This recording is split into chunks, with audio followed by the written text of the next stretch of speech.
আমি অর্পিতা চক্রবর্তী। তোমাদের সকলকে স্বাগত জানাই স্বাদ কাহনে। আজকে তোমাদের জন্য নিয়ে এসেছি দুর্দান্ত 5টি কুকিং টিপস, যেগুলি তোমাদের কিচেনে অনেকটা সময় বাঁচাবে, সাশ্রয়ী এবং হেল্পফুল। তাহলে চলো শুরু করি।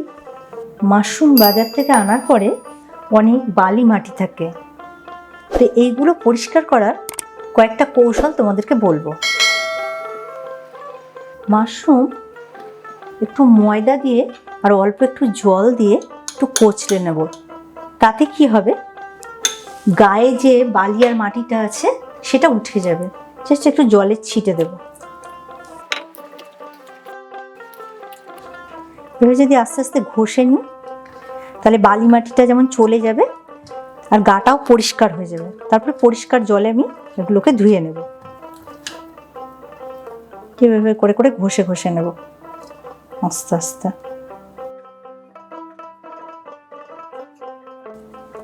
কত এর সঙ্গে সঙ্গে বেরিয়ে আসছে নোংরাগুলো, দেখ।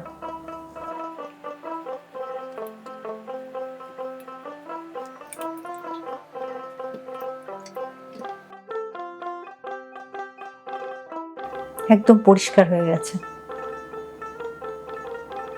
আর একটা করতে পারো, সেটা হচ্ছে এরকম করে পিল আপ করতে পারো। এই যে ঠিক পেছন থেকে ধরে সামনে টানবো, তাহলে একবারে নোংরাটা পরিষ্কার হয়ে যাবে।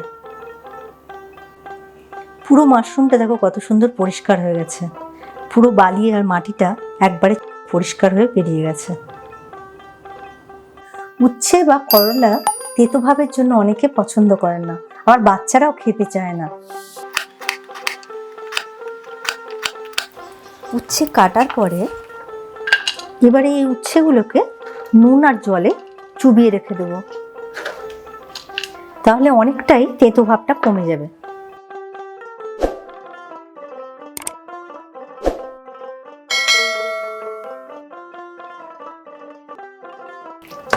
এভাবে আমি 10 মিনিট রেখে দেবো, তারপরে জল ছেঁকে তুলে ইউজ করব, তাহলে অনেকটা তেতো কমে যাবে। বেগুন ভাজতে অনেক তেল লাগে, কম তেলে কি করে তোমরা বেগুন ভাজবে তার উপায় তোমাদের বলবো। 1/4 টিস্পুন নুন, 1/4 টিস্পুন হলুদ গুঁড়ো আর 1 টিস্পুন চিনি, এগুলোকে দিয়ে মাখিয়ে আমি 15 মিনিট রেখে দেব। তারপরে বেগুনটাকে ভাজবো, তাহলে কি হবে, তেলটাও কম লাগবে, বেগুন ভাজাটাও খেতে ভালো লাগবে।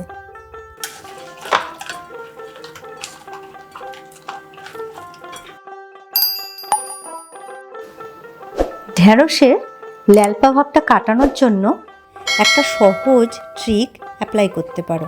ঢেঁড়স কেটে ধুয়ে নুন হলুদ লঙ্কা গুঁড়ো দিয়ে ভাজবে, তখন একটু আমচুর পাউডার দেবে, তাহলে যেমন ল্যালপা ভাবটা কেটে যাবে আর সবুজ রঙটাও বজায় থাকবে এবং রান্নার স্বাদও অনেক গুণ বেড়ে যাবে।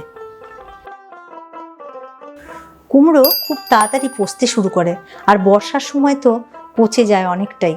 তো গোটা কুমড়োটা তখন তোমরা না ফেলে দিয়ে যে অংশগুলোকে পচে গেছে সেই অংশগুলোকে কেটে ফেলে দেবে, আর বাকি কুমড়োটাকে ছোট ছোট করে কেটে কাঁচা লঙ্কা কালো জিরে দিয়ে ভাজা করে নিতে পারো।